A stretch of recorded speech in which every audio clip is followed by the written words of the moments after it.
for God knows how long, yeah, Guten Morgen from top of the table. I must confess, the views from here, superb. Kali sana. I can see almost everybody. Almost everybody. And when I say almost everybody, it's because some people I can't see them. Unajua when you're number one, uko chini kuna mahali wezi fika. Kuna levels, buda hata naangalia naogopa naweza topple over. Yeah, but I can see Manchester City pale chini. I can see Man United with their struggles, you know. Bado hajatoka from the doldrums. Ghosts za kupigwa bao 7, naona akistruggle na Southampton.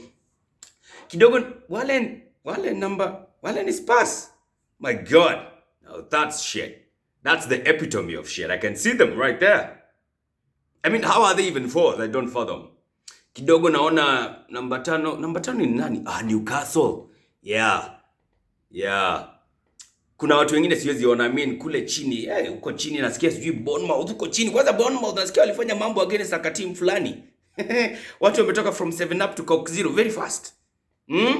Liverpool siwaoni. Liverpool wakiwa na Chelsea hao siwezi waona. I can't see everybody, however, you know, I can't see everybody, but I can see a few of them. Hizo zingine napatanga tu news. Unajua ni kama president, kila asubuhi unapewa security council update. So mimi kila asubuhi napewa council update of what's happening in the Premier League. Huko akina sijui Brentford, sijui akina sijui Southampton. Watu wako chini huko lazima tupewe updates tupelekwe na mutaratara venye where I'm leading kunakaa aje, wafuasi wangu wanakaa aje. Yeah, we must be as the league leaders, we have no option. Lazima tuambiwe hizi. It's like being the president. You have no option of being given updates every morning. Kama tuongea sasa, maybe Ruto sasa anafanya meeting somewhere, you know, with the Security Council of Kenya. So it's inevitable. But I can tell you the views are looking superb. Everything is moving on smoothly. Yeah, naona Man City uko kidogo nyuma wanajaribu tu kunikaribia, but hands off, talk to the hand. So yeah, man, let's check what has been popping. This is a Football Digest Daily. My name is Nyash. Yes, and we need to check out what happened in game week. Was it 27? Was it 26? Na confusing is vitu. But yeah, we had of course the early kickoff. Now alisema ogopa early kickoff, and guess who coined that phrase? Ogopa early kickoff. A Liverpool fan.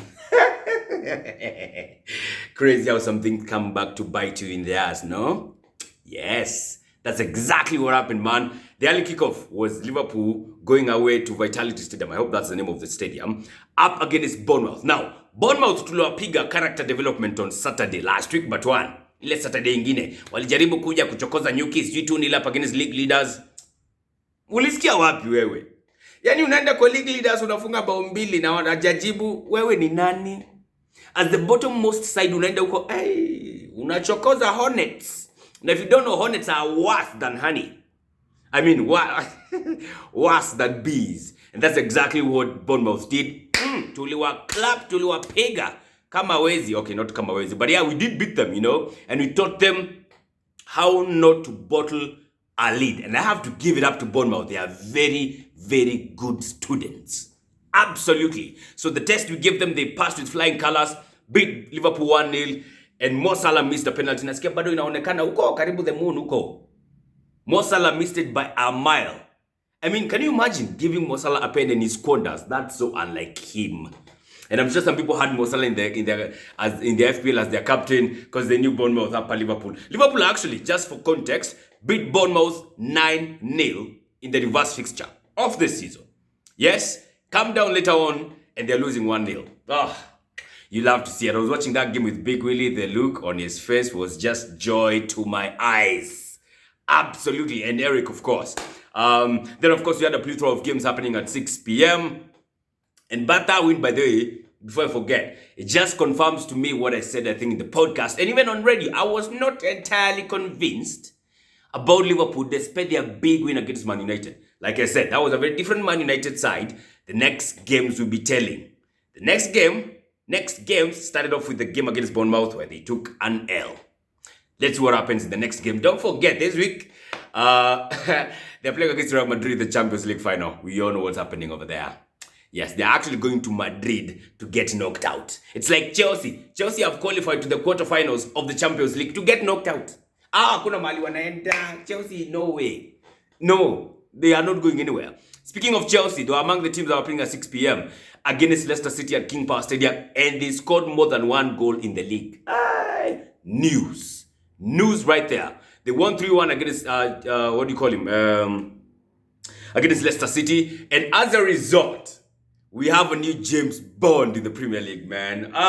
Man like Mikhailo Mudryk, the Arsenal deserter, has finally been unveiled as the new James Bond. I can tell you he's shooting. He's shooting the Premier League, but he's shooting a lot of blanks. Yes, I love to see it, man. Look, if you have followed me enough, you know I'm still kind of paining about Mudryk leaving us. In fact, I'm not anymore, and I'll tell you why later on. I'm not paining about Mudryk going to Chelsea. He can go there. He went there. He decided to do what he did. But he's a new James Bond of town. He actually scored a goal, but ilikuwa offset by miles. Not by a mile, miles. Jamaa hajui kujiweka. Unajua kierere pia sometimes ni mbaya. Jamaa hawezi jihold vizuri. Piga tu ma offside kila wakati. Bure kabisa useless. Anyway, Chelsea won 3-1. Kai Havertz, big win. So big a win. Like I said, they scored the first goal, more than one goal in the Premier League since I don't know when. Hadi kukanyesha. Akia nani, I swear. Watu wenye walikuwa wanakazia Chelsea, walikuwa wanakazia mvua hii Kenya ni Chelsea. Walifunga more than one goal kukanyesha. Hii kitu wangefanya kitambo. Kenya sasa tungekuwa tunakula ugali vizuri, bei ya unga ingekuwa ishashuka, lakini Chelsea ni nani? Kukaza throughout hadi zaidi ndio mvua inakuja. Useless. But they won 3-1. Third win in a row for Chelsea. Are they on the road to recovery? Maybe they are. Maybe they aren't. The next couple of games, again, we'll be telling. But big win for them, of course. We also had in there Brentford up against Everton. Brentford got beat for the first time also in God knows how long. Brentford had the longest unbeaten run in the Premier League till they made Everton. And Everton were like, we don't do that here. You know? So Everton won 1-0. Dwight McNeil scored in the first minute, and that remained to be the result all the way till the 90th minute. Right? So Brentford, they have a double game week. But when you look at Brentford, come Mimi. I had Ben Mee. I had Ben Mee as one of my centre backs in the FPL. Nilikulishwa, I think, points Billy. I had Ivan Toney. Thank God I have not captained him. So Brentford lost, but they have a game coming up during the week. We also had Leeds up against Brighton. And I can tell you, man, these teams that are facing relegation or Gopa, this is the worst time to play them. Brentford knows that because they got beat by Everton. Brighton, I think 1-0, 2-1 up against Leeds United.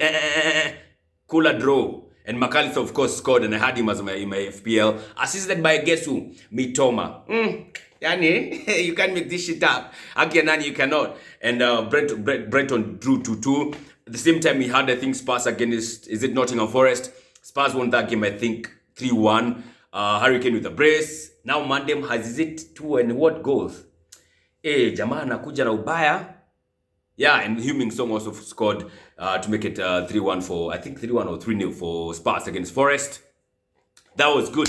There was another game happening there, which was, no, I think there were 3 games happening there. The last game we had, Man City up against Crystal Palace. A heck of a game, always tough, going to sell last back. And they won the 1-0 courtesy of a penalty, converted by a man like Haaland, who I think now has 28 goals in the Premier League, if not 27. Then on Sunday, we had Uhondo. We had the league leaders going up against Fulham. And the league leaders, nakwambia, and this is one of the reasons why I have forgotten about Mudryk at all. Kabisa, I'm done. Man like Leandro Trossard, who we got instead of Mudryk, became the first person in the Premier League era to score, to have a hat-trick of assists in the first half of any away game. Of an away game, that's a record, never seen before.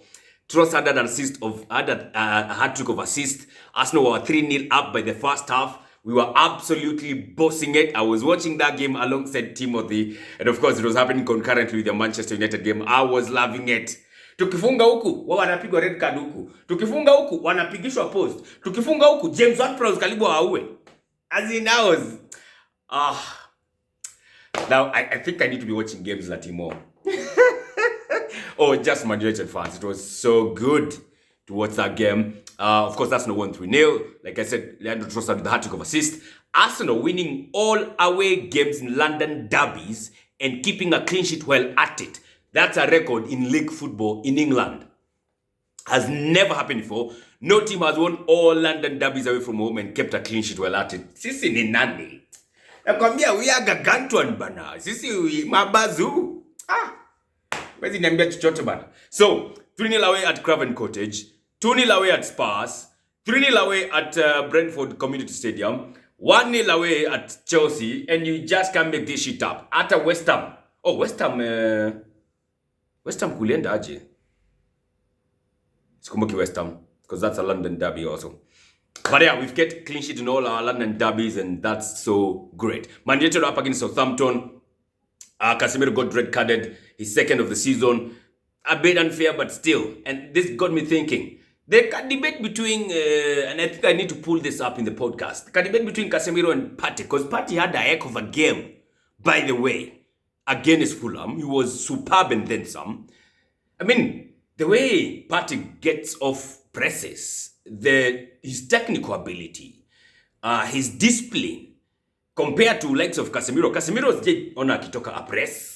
Well, he knows how to win the ball back. Maybe you'd say that. And he's a bit more, he has more injury-free spells compared to Thomas Partey. But technically, I think Partey is better.